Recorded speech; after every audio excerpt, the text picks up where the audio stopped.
हरियाणा के पलवल में एक के बाद एक फर्जी अस्पतालों का खुलासा होने लगा है। हैरत की बात ये है कि अगर स्वास्थ्य विभाग के अधिकारियों की बात माने तो भाजपा नेता फर्जी अस्पतालों को शह देते हुए कार्रवाई न करने का दबाव भी बनाते हैं। ऐसे ही एक मामले में जब पलवल स्वास्थ्य विभाग की टीम हथीन थाना क्षेत्र के गाँव बिघावली पहुँची तो हथीन से भाजपा विधायक प्रत्याशी मनोज रावत ने न केवल टीम में शामिल डॉक्टरों को धमकाया बल्कि जिला मुख्य चिकित्सा अधिकारी पर भी कार्रवाई न करने का दबाव बनाते हुए मुख्यमंत्री से शिकायत करने की बात कही। भाजपा नेता पर आरोप पलवल स्वास्थ्य विभाग के अधिकारियों द्वारा ही लगाए जा रहे हैं। इन हालातों में साफ तौर पर जाहिर होता है कि पलवल में होने वाले स्वास्थ्य विभाग सहित अन्य विभागों में व्याप्त भ्रष्टाचार में भाजपा के शीर्ष नेता भी शामिल हो सकते हैं। ऐसे में पलवल निवासी भी अपने आप को ठगा सा महसूस करते हैं। बता दें कि इससे पहले भी पलवल में करीब 5 दशक से चल रहे एक अस्पताल संचालक ने विशेषज्ञ की उपाधि का छप्पा लगाकर पलवल वासियों को धोखा देते हुए खूब ठगा। इसके बाद हथीन में एक नर्सिंग छात्रा ही अस्पताल को संचालित कर रही थी, जिसके बाद अब हथीन के गांव बिघावली में स्थित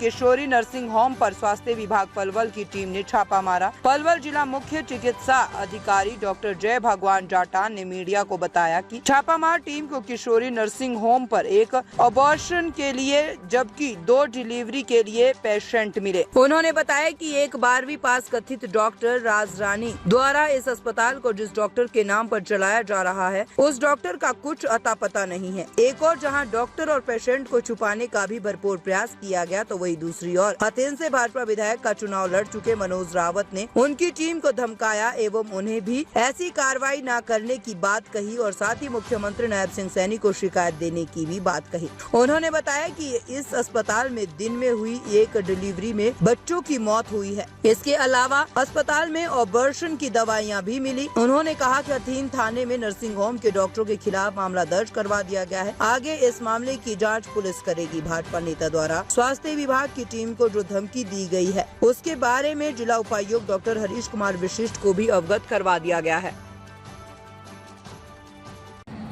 मेरे को जो है कल शाम को 7 बजे इन्फॉर्मेशन मिली थी कि गांव बिघावली ब्लॉक जो हथीन है उसमें कोई किशोरी नर्सिंग होम है, उसमें कोई फर्जी डॉक्टर है। वो रात को 2 डिलीवरी के पेशेंट वहाँ पे एडमिट हैं और वो एक जो एमटीपी का भी कोई पेशेंट है तो उनकी गर्भपात करेंगे और डिलीवरी करेंगे। तो उसी के संज्ञान लेते हुए मैंने जो हमारे डिप्टी सीएमओ डॉक्टर राहुल हैं, डॉक्टर परवीन, डॉक्टर नवीन शर्मा और डॉक्टर जागृति जो लेडी मेडिकल अफसर हैं और हमारे जो लीगल एडवाइज़र हैं कोमल, इनकी रात को टीम बनाई और ये टीम वहाँ पर रात को 8 बजे पहुँची है और इन्होंने वहाँ पे 8 बजे से 12 बजे तक जो है वहाँ पे इन्होंने रेड की है। उस दौरान वहाँ पे 2 पेशेंट एडमिट थे और एक कोई डॉक्टर राजरानी है जो अपने आप को डॉक्टर प्रोजेक्ट करती है और वो 12th पास है, उसके पास कोई भी डिग्री डॉक्टरी की नहीं थी और वहाँ पे 2 पेशेंट थे। तो हमारी टीम को देखते हुए उन्होंने उसको लॉक कर लिया अपने रूम को। तो इन्होंने जो है ये पुलिस भी साथ लेके गए थे तो उसको बाथरूम से निकाल के लाए हैं। लेडी पुलिस भी साथ थी और जो पेशेंट थे उनको भी लॉक कर लिया था। उन दोनों पेशेंट को भी हमने निकाला और उसके बाद जो इंस्पेक्शन किया गया तो उन पेशेंट ने भी माना कि ये जो डॉक्टर है डॉक्टर राजरानी, जिसके पास कोई भी डिग्री डॉक्टरी की नहीं मिली, वो 12th पास है, उसने खुद भी एडमिट किया कि मैंने इन पेशेंट की जो है डिलीवरी की है।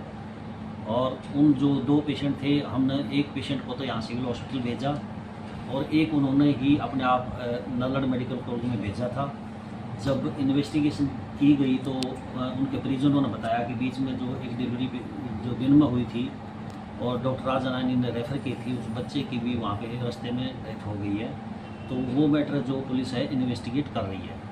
तो हमारी टीम ने उनके कब्जे से जो एमटीपी की किट है वो और डिलीवरी के अंदर जो औजार यूज़ होते हैं वो सक्शन मशीन और जो डिलीवरी की जो मेडिसिन यूज़ होती हैं बहुत सारी चीज़ें हैं वो जब्त की हैं।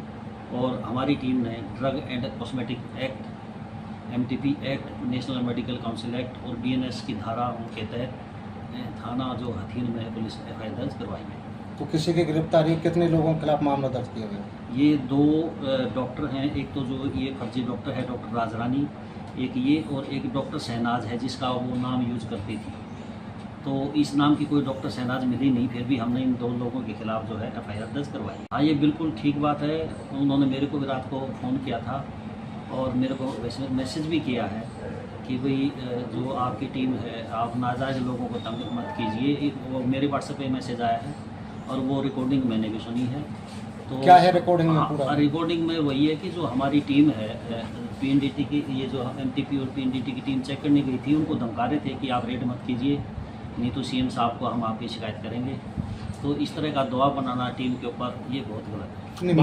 भाजपा के नेता ही हैं जिन्होंने धमकाया है। क्या नाम है उनका? ये वो मनोज रावत ही हैं, वहाँ के स्थानीय नेता हैं। उन्होंने हमारी जो अधिकारियों को धमकाने की कोशिश की, मगर हमारी टीम ने जो है वो अपना काम किया और FIR दर्ज करवाई। तो इस तरह से वो इन्वॉल्व करेंगे तो आगे किस तरह से रेड की जाएंगी? आगे उच्च अधिकारियों को संज्ञान में लाया जाएगा एक बात? नहीं, बिल्कुल। ये मैं इस मामले को मैं DC साहब के संज्ञान में, मैंने DC साहब को भी मैसेज भेजा है और वो रिकॉर्डिंग भी मैं DC साहब को भेजी है। तो इस तरह की अगर कोई सरकारी काम में बाधा देगा तो उनके खिलाफ भी हम कानून के हिसाब से कार्रवाई करने की रिक्वेस्ट करेंगे। सर, एक और तो सरकार लिंगानुपात बढ़ाने को लेकर तरह तरह के अभियान चला रही है, वहीं भाजपा नेता का इस तरह का रवैया क्या कहोगे, किस नज़रिए से देखते हो? देखो, हम अपना काम कर रहे हैं। कोई अगर बीच में कोई इंटरप्ट करेगा तो हम अपने जो उच्च अधिकारी हैं उनके संज्ञान में ले आएंगे, DC साहब के संज्ञान में ले आएंगे। अच्छा, ये जो हॉस्पिटल वाले हैं उनकी तरफ से जो है, उनकी तरफ से कहा जा रहा है कि किसी ने साजिश के तहत वहाँ पर MTP किट रखी है।